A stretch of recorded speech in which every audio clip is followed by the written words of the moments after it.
Wally wanted music that was evocative of the spirit of the vineyards and of this valley and this place and today.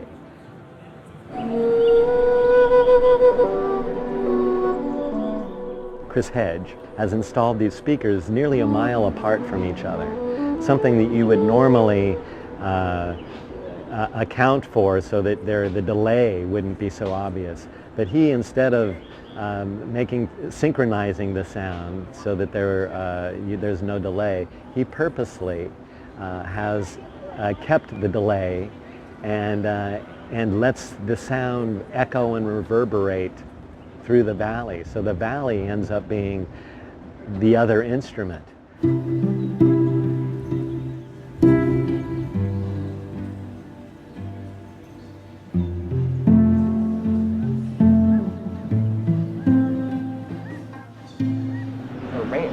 So everything is organically from exactly where we thought. And so people, sounds are so natural.